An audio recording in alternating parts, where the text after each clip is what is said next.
Hello everyone.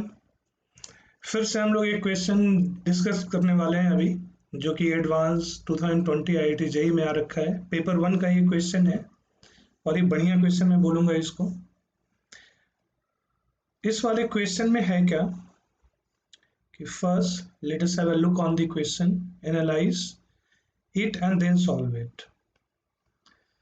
यहाँ पे ये कहा जा रहा है कि one end of a spring of negligible unstressed length and a spring constant k is fixed at origin. A point particle of mass m carrying a positive charge q is attached to the other end. अब दूसरा जो and है उस पे ना q charge डाल दिया गया। Entire system kept on a smooth horizontal surface. When a point dipole p pointing towards the charge q is fixed at the origin, तो अब सिचुएशन कुल मिलाकर ये हो गया कि यहाँ पे ये एक डाइपोल छोटा सा हमने डाल दिया है और यहाँ से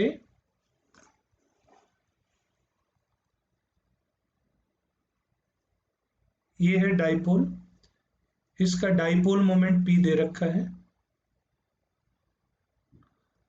एंड ये स्प्रिंग है,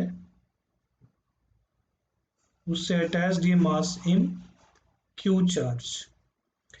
अब ये डाइपोल ना अनस्ट्रेस लेंथ, मतलब शुरू में नेचुरल लेंथ ना इस वाले स्प्रिंग का 0 है, ये बोला जा रहा है negligible unstress length.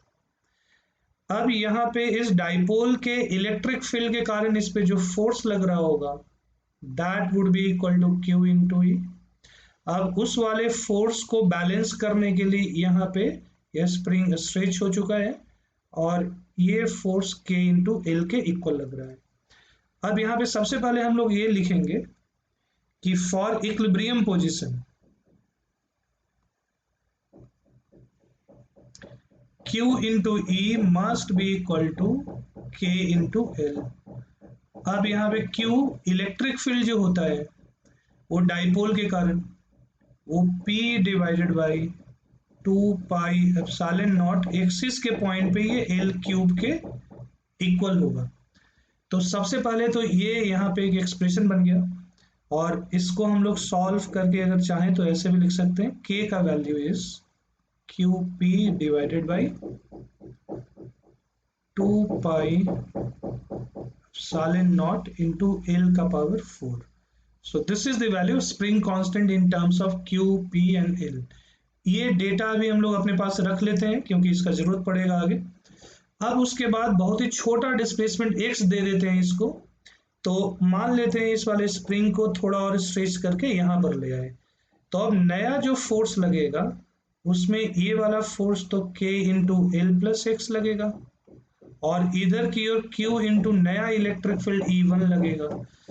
So now net force acting on the dipole would be equal to K into L plus X minus Q into new value of electric field अब लिख रहा हूं, तो new value of electric field जो होगा it is equal to P divided by dipole moment divided by 2 pi epsilon naught into, अब तो distance L plus x हो गया।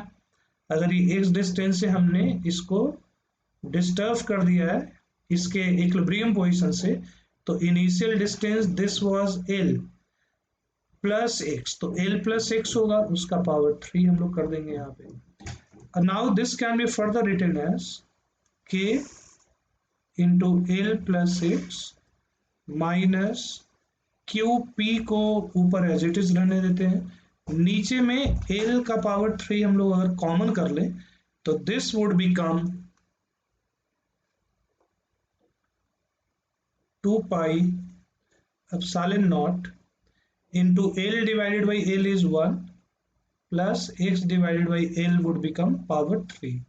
Now this can be further written as K into L plus x minus QP divided by 2 pi epsilon naught into L का power 3 into 1 plus x by L का power -3 ऊपर में हो जाएगा। अब ये -3 पावर ना इससे हम लोग बाइनोमियल एक्सपेंशन में x बाई एल काफी छोटा है तो जो पावर होता है उसको मल्टीप्लाई कर देते हैं, तो नेट फोर्स का जो वैल्यू निकलेगा देखिएगा ध्यान से, that would B k into L plus X minus Q P into 1 minus thrice x upon L divided by 2 पाई सालन नॉट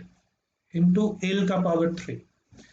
अब यहाँ पे ये देखा जा सकता है कि QP divided 2 pi epsilon naught L का पावर 3 केल होता है, तो QP divided by 2 pi epsilon naught L का पावर 3 ये केल को कैंसिल कर देगा। अब ये क्या बन जाएगा यहाँ पे, this would be equal to K X minus और minus plus 3 QP X divided by 2 pi epsilon naught into L का पावर 4। अब QP divided 2 pi epsilon naught L का पावर 4 पहले ही हमने K बोला था, so now this is KX plus 3 times KX would become 4KX is equal to, अब ये जो नेट फोर्स हमारा आया this is 4KX, SHM x के प्रोपोर्शनल है, इसका मतलब ऑसिलेट करेगा, सिंपल हार्मोनिक मोशन करेगा, ठीक है। अब इस वाले ऑसिलेशन का फ्रीक्वेंसी निकालने के लिए equal to M omega square into X कर देंगे, X and X would get cancelled, omega का यहाँ पे बड़ा सुंदर सा वैल्यू आएगा which is equal to under root of 4k upon M. एक बार ये ओमेगा निकल गया तो फ्रीक्वेंसी का वैल्यू ओमेगा अपॉन 2 पाई करके हम लोग सॉल्व करके निकाल लेंगे, जो कि 1/2 pi into under root of 4k upon m होगा। This 4 and this 2 would get cancelled, तो फाइनली 1/पाई under root of k upon m, ये बेसिकली वैल्यू आ जाएगा। अब यही बेसिकली ये कांस्टेंट जो रूट के एम से नीचे मल्टीप्लाइड है ना, यही क्वेश्चन में पूछा जा रहा था, ये अगर निकाल लिए तो इस वाले कांस्टेंट का वैल्यू हम लोग पाई या 3.14 लिख डालेंगे। तो यही बेसिकली क्वेश्चन था, ये अच्छे क्वेश्चन की श्रेणी में इसको रखूंगा मैं। This was a good question. Thank you.